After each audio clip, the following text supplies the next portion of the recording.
بسم اللہ الرحمن الرحیم۔ السلام علیکہ یا صاحب العصر والزمان۔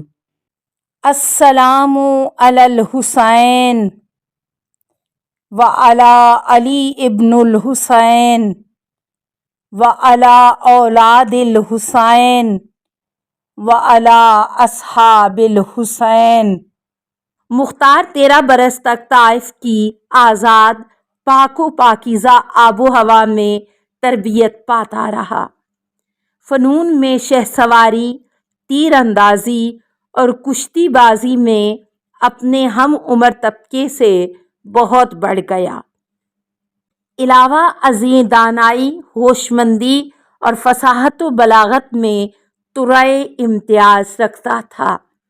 باپ کے قتل ہونے کے بعد اس نے اپنی رہائش مدینہ میں رکھ لی اور صحابہ رسول صلی اللہ علیہ وآلہ وسلم سے فیوضات علمیہ، تفسیر و حدیث و فقہ حاصل کرتا رہا۔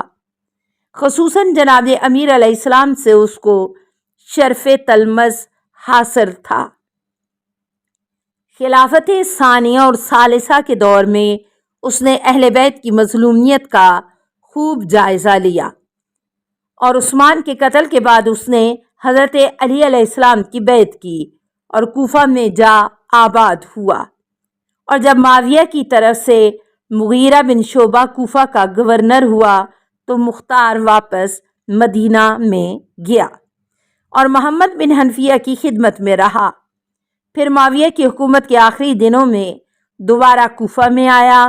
اس کا گھر جامع مسجد کوفہ کے بالکل قریب تھا اور کوفہ کے باہر اس کا ایک باغ بھی تھا جس سے اس کی بسر اوقات ہوتی تھی۔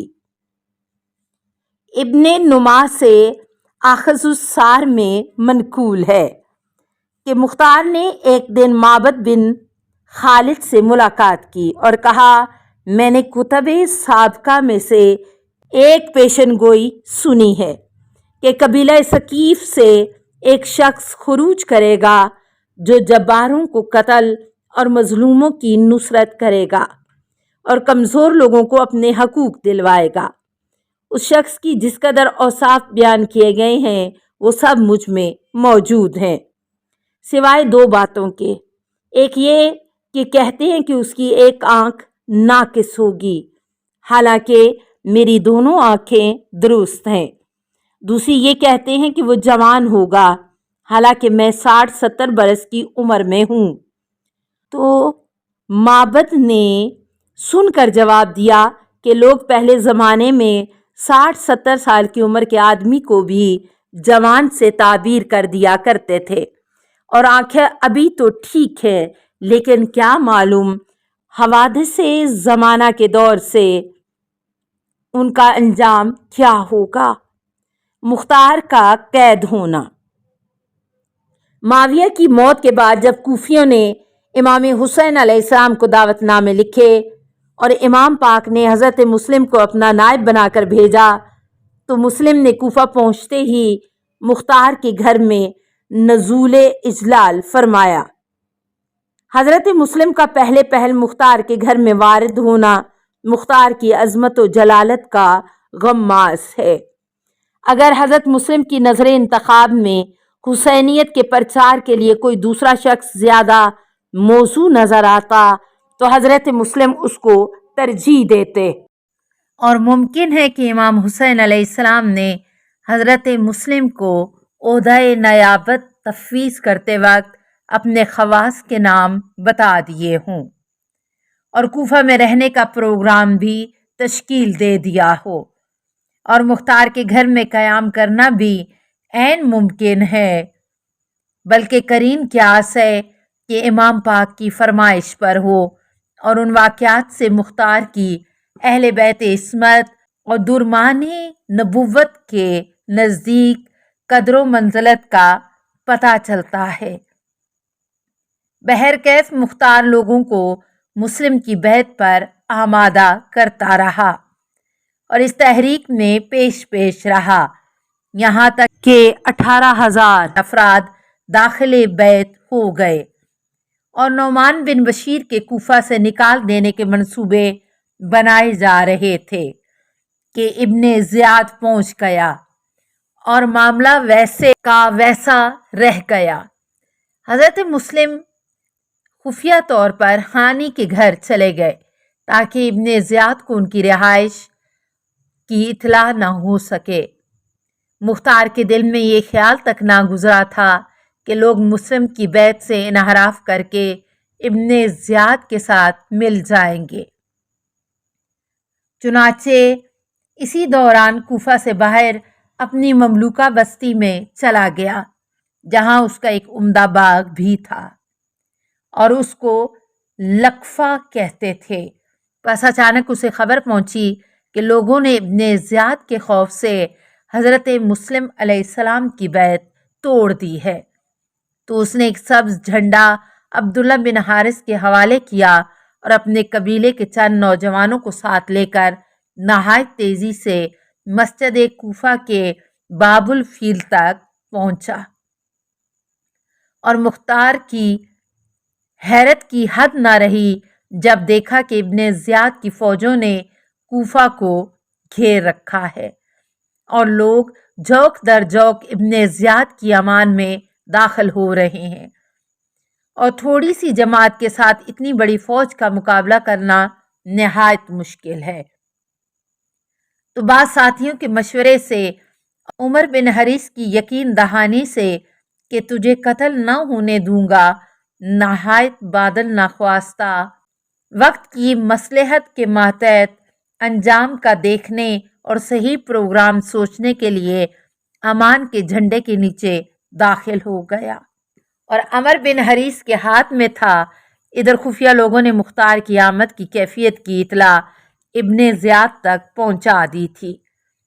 اس نے مختار کو طلب کیا اور نہایت غصے سے کہنے لگا، انت المقبل فی الجموع لتسربنا اکیل وتوکلی ابا تراب واللہ، کیا تو وہی شخص ہے جو ایک جماعت کو لے ابن عقیل کی نصرت کے لیے آیا ہے اور علی اور اس کی اولاد سے محبت رکھتا ہے؟ مختار نے جواب دیا، بے شک مجھے علی اور اس کی اولاد سے اس لیے محبت ہے کہ خدا اور رسول کو ان سے محبت ہے، اور میں نے حضرت مسلم کی مدد نہیں کی بلکہ اپنی بستی سے روانہ ہو کر اپنے گھر جا رہا تھا۔ اور عمر بن حریث نے بھی مختار کے حق میں اپنی قسم کی شہادت دی۔ ابن زیاد کو یقین نہ ہوا اور غصے سے اس نے ایک تازیانہ مختار کے سر پر مارا جو آنکھ پر پڑا اور آنکھ سے خون جاری ہو گیا، اور وہی آنکھ پھر معیوب ہو گئی۔ پھر اسی وقت مختار کو قید کرنے کا حکم دیا گیا، چنانچہ تامورہ کے بدترین قید خانے میں اسے بھیجا گیا، اور اس دوران میں میثم تمار کو بھی قید کر لیا گیا۔ میثم نے قید خانے میں مختار کو پیشن گوئی کی کہ تو ان قریب رہا ہوگا اور خروج کر کے ابن زیاد کو قتل کرے گا۔ چنانچہ مختار کا دل اور مضبوط ہوا اور اسے یقین ہوا کہ میثم کا یہ علم حضرت امیر المومنین علیہ السلام سے ماخوذ ہے۔ مختار کی رہائی اصح التواریخ سے منقول ہے کہ کوفہ میں حضرت علی علیہ السلام کے شیعوں میں سے ایک شخص عمیر بن عامر معلم کوفی تھا جو بچوں کو پڑھاتا تھا، یہی اس کا ذریعہ معاش تھا۔ ایک دن ایک عرب بدوی اس کے گھر آیا، ایک پانی کا کوزہ بھرا ہوا دیکھا، چونکہ وہ پیاسا تھا اس نے پانی پیا اور امام مظلوم علیہ السلام کی تشنہ لبی کو یاد کر کے قاتلوں پر لعنت بھیجی۔ بچوں میں سنان بن انس ملعون کا لڑکا موجود تھا، اس سے برداشت نہ ہو سکا، اٹھ کر اس نے بدوی عرب کے منہ پر زور سے تھپڑ مارا اور کہا، تو نہیں جانتا کہ امام حسین علیہ السلام کا قاتل تو میرا باپ تھا، میں ابھی ابن زیاد کو اطلاع دوں گا۔ اور تیرے جسم کا بند بند جدا کرے گا۔ عمیر معلم نے سمجھا کہ اب یہ بات بہت بڑھے گی اور معاملہ خراب ہوگا، لہٰذا کسی مناسب تدبیر سے اس فتنے کو یہیں پر روک دینا چاہیے۔ چنانچہ بات کو رفع دفع کرنے کے لیے آگے بڑھا اور پیار و محبت کر کے لڑکے کو گود میں لیا اور اس کے سر اور منہ کو بوسہ دیا، غرض اس کی بہت دل جوئی کی تاکہ یہ راز پردے میں رہ جائے۔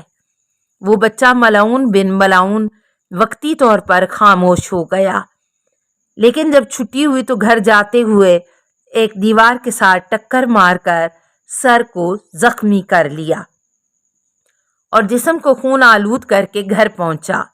ماں نے سبب دریافت کیا اور اس نے بیان کیا کہ آج عمیر معلم نے ابن زیاد اور میرے باپ کو گالیاں دی ہیں۔ جب میں نے روکا تو اس نے مجھے اتنا سخت مارا ہے۔